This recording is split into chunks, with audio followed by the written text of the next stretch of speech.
Bonjour, bienvenue dans ce nouvel épisode de Socioconsult. C'est un plaisir de vous retrouver aujourd'hui pour parler de l'observation participante, qui est une méthode d'immersion très efficace en anthropologie. Et j'ai donc décidé de répondre à quelques questions qu'un très cher a bien voulu me poser. Oui, effectivement, Mister Socioconsult. Cela fait quelques semaines que j'attends votre vidéo sur l'observation participante. Voilà que nous y sommes. Êtes-vous prête à recevoir mes questions? Alors, la première question est de savoir dans quel contexte a été inventée la méthode de l'observation participante.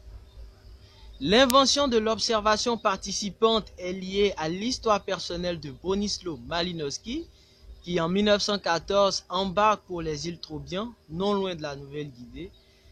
Il va rencontrer des peuples, et il y a une petite anecdote liée à cette histoire, c'est qu'en réalité Malinowski est bloqué aux îles Trobriand, puisque la Première Guerre mondiale vient d'éclater. Il ne peut pas donc retourner en Pologne. Il va donc consacrer toutes ces années à l'étude de l'organisation sociale des peuples qu'il a rencontrés, notamment à travers leur système d'échange symbolique qu'on appelle la Kula.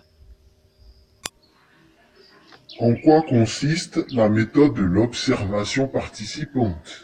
L'observation participante consiste à faire immersion dans une société donnée pendant un temps relativement long, de sorte à mieux comprendre les institutions culturelles qu'on va observer.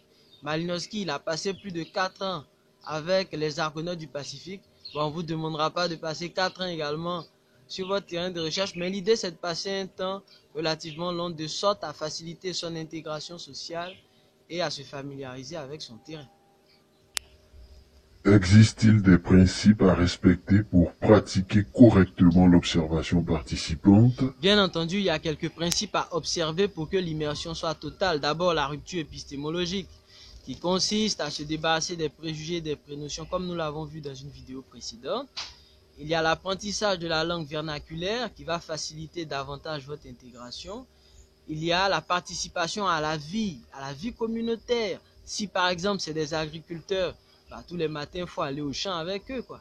C'est à ce prix-là que l'anthropologue sera totalement accepté.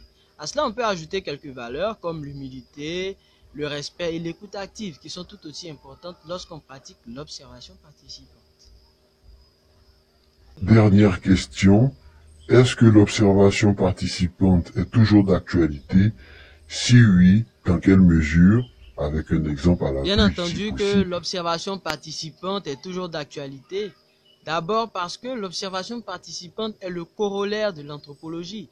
Un anthropologue digne de ce nom doit associer son nom et son image à un peuple donné, comme l'a fait Claude Lévi-Strauss avec les Nambiquara du Brésil, ou encore comme l'a fait Malinowski avec les Argonautes du Pacifique occidental.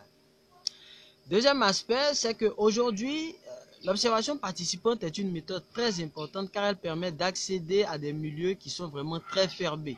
Aujourd'hui, il y a un défi de l'anthropologie, d'explication du phénomène de radicalisation, n'est-ce pas? Et pour comprendre ce phénomène, une observation participante est importante parce que quand on est de l'extérieur, c'est difficile d'avoir des véritables informations.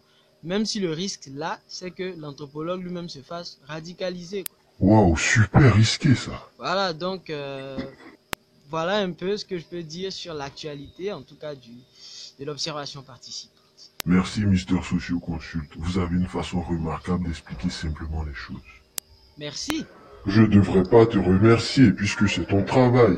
Tu me laisses quand même le temps de donner le mot de fin au moins? Non, aujourd'hui c'est moi le boss. Chers internautes, on se dit à très bientôt pour un nouveau numéro de Socioconsult.